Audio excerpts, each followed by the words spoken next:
Hi everyone, welcome back to the channel. My name is Barnaby and today we're down here at the Green Valley Country Club. It's about 30 minutes outside of Bangkok. If you haven't already, please remember to give this video a thumbs up and subscribe to the channel.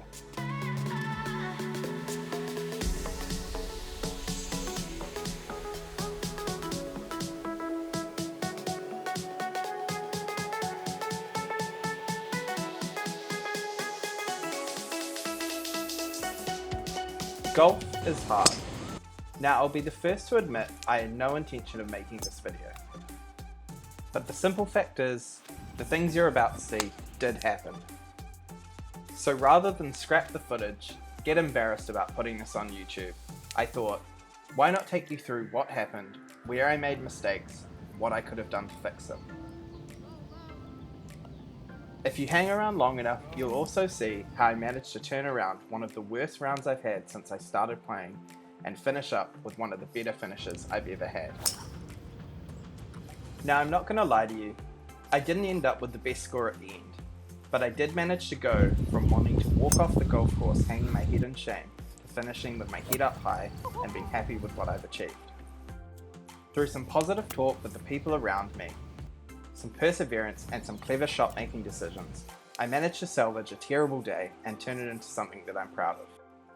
Whether you're a new golfer or a professional, it's easy to forget that golf is such a hard game and it deserves a lot of respect.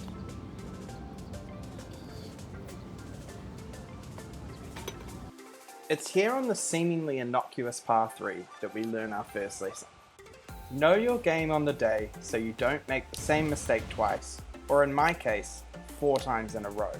It's clear from my performance on the 2 previous holes that my distance control with my lob wedge was non-existent. If only I had just grabbed one of my hybrids and knocked it onto the green. Even if I had 3 putted, I still would have only come away with a double bogey, and there was a realistic chance that I could have made par or bogey. You can see from these 2 putts that was definitely the play. Once the ball gets on the ground, everything starts going a lot better. Now, here's where things get really dangerous. After the disastrous performance on the last hole, I give myself a bit of a pep talk and tell myself I need to get back in the game and not waste this beautiful day. I haven't learnt my lesson, and I start chipping again. I've forgotten everything that just happened. And for the time being, this completely works out, and I walk away excited with a par. I've done it. I've conquered the course. I'm only 3 holes in, but nothing can stop me. Standing on the next tee box, with my par on my scorecard, I see the water to the left. Now, as someone who slices the ball but calls it a fade, I'm confident nothing can go wrong and I can keep this train running. So after a shaky start, I tell myself, golf isn't that hard. If I need to just chip it over a bunker, I can do that. Tap in for an easy par, no problem. This is where the warning signs should have really started to hit home for me. Missing a putt from this distance just isn't really acceptable, even for a high handicapper. Now, as beautiful as this looks, this is the beginning of my meltdown. I'm stuck in the trees and I can't get out. I have the delusional idea at this point that I'm going to hit it clear out of the trees, miss every single branch, and land the ball straight on the green. And I couldn't have been more wrong.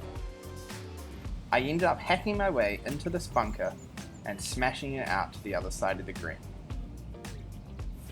If only I'd just slowed down here, I would have definitely been able to save myself a few strokes. Starting this next hole off with a negative attitude was definitely a big mistake. At this point, all I've been thinking about is staying out of the trees, or rather, all I'm actually thinking about is how annoyed I am that I've ended up in the trees on the last hole. Lo and behold, look where I end up. Oh no. This was a huge mistake here. As you can see, I've got a clear gap to the left to chip out, but instead I take my sand wedge and I try and clear the trees in front of me. Even if I had pulled this off, I'm still going to end up in the trees back in trouble, which is exactly what happened. I'm now just making life much harder for myself. If you ever find yourself in this position, make sure you get back out into the fairway as quick as possible. You might feel like you're dropping a shot, and you are, but to be honest, you're the one that got yourself there in the first place. and it's very unlikely that you're going to pull that hero shot off. Instead, just get the ball back in play and get out of there as fast as possible. So this hole is where the turnaround begins. First, I selected a club that I almost never hit left. I also knew it wouldn't reach the green. This is okay because I also knew it was very unlikely I could reach any of the hazards with it as well. A key part of this strategy was accepting that I am a high handicap player and that 4 is a good score, especially with what had been going on previously in the round. As you can see from how it panned out, the strategy definitely worked and I almost walked away with a par. What a huge turnaround this was from the previous 2 holes. Going into the final par 5 on this 9, I felt relaxed. I had finally got my head into a better place. I knew that I just needed to knock the ball down the hole and try and get away with an okay score. Not trying to do anything fancy, I opted for my higher lofted fairway woods and also my hybrid. Rather than trying to belt long 3 woods, I just wanted to keep the ball going straight and towards the hole. Now, in terms of my scoring, this didn't work out perfectly, but I think the strategy is definitely sound. If I had to do this all over again, I would definitely take the same approach to this hole. After finishing the back 9, which was the front 9 for me on this day, I was then paired up with a student and his coach. So I knew after this little refreshing break, I needed to pull something out of the bag, make sure I didn't embarrass myself. Being filmed playing golf can be difficult at the best of times, so the last thing I wanted was to make a complete fool of myself in front of this professional. It really forced me to pay a lot more attention to the decisions I was making and basically see how I could save my own dignity in front of these 2 people. Now, granted, I did start off with a double bogey, but in my opinion, it wasn't the worst one I've ever made. Next up was a par 5, which also happened to be the handicap 1 hole of the course. Why couldn't this have happened earlier in the round? The hole was lined with water all down the left, so I really just wanted to keep my ball going straight in the fairway, just like I had approached the previous par 5. This strategy started to pay off. I managed to hit a green in regulation on the hardest hole on the golf course. This did set me up with a long putt for birdie, which, as you can see, I missed. But to be honest, I didn't miss by that much and I walked away with a par. The most exciting bit of this was I actually scored better than the PGA professional and his student. The PGA Pro walked away with a bogey and the student with a triple bogey. This filled me with a massive amount of confidence, but I quickly lost the plot. I had lost focus. I was so excited with what had been happening that I forgot to play golf. I was back to set and forget. Bad club decisions, bad strikes, and just generally not playing well. So this was another important lesson. No matter how well you are doing, no matter how well you recover, you still need to focus on each shot individually. Golf is such a hard game. If you stop paying attention, it will punish you very quickly and bring you back down to reality. This par 5 is my nightmare. Slightly turning to the right and water all down the right side of the fairway. With a good tee shot, I'd positioned myself well to get down towards the green. But I decided to be a hero and I went ahead and I hit 2 balls straight into the lake. My caddy and my wife had both told me not to take this shot. If I'd listened, I could have had a par on this hole and things would have started to get better a little sooner.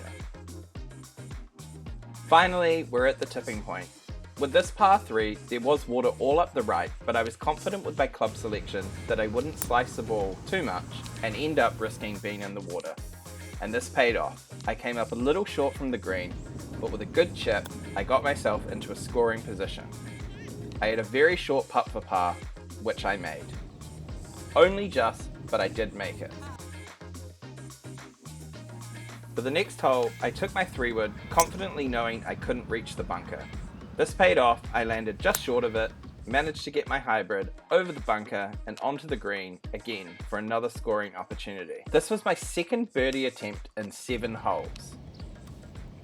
Now, I didn't manage to make it, but I again tapped it in for a par.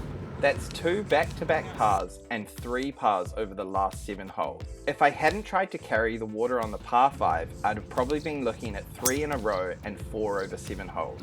It just goes to show the potential we all have if we actually start concentrating on the shots that we're playing. Unfortunately, my confidence did creep in again and I walked around telling everyone I was on the hot streak. I was about to make another par. But sadly, this all fell apart and my putting became very weak. I left 2 pretty easy putts short, which is just a big no-no. As someone who lives in a massive city, it's easy to get sucked in by the beauty of your surroundings. But you can't forget that at the end of the day, the course designer is out to ruin your round. They don't want you to just sail through your round, making birdie after birdie. They're trying to lure you in and trick you at every turn. Well, hats off to you, Mr. Robert Trent Jones Jr. You almost had me. So the next time your round of golf isn't going the way you thought it would, just remember, golf is hard. If you focus on having fun and think about your shot selection and concentrate on every shot before you take it, you might just be surprised how quickly you can turn that nightmare round back into something decent. Before you head off, let me know down in the comments, how do you recover from a bad round of golf? If you haven't already, please remember to hit the subscribe button and give this video a like. Thanks for watching.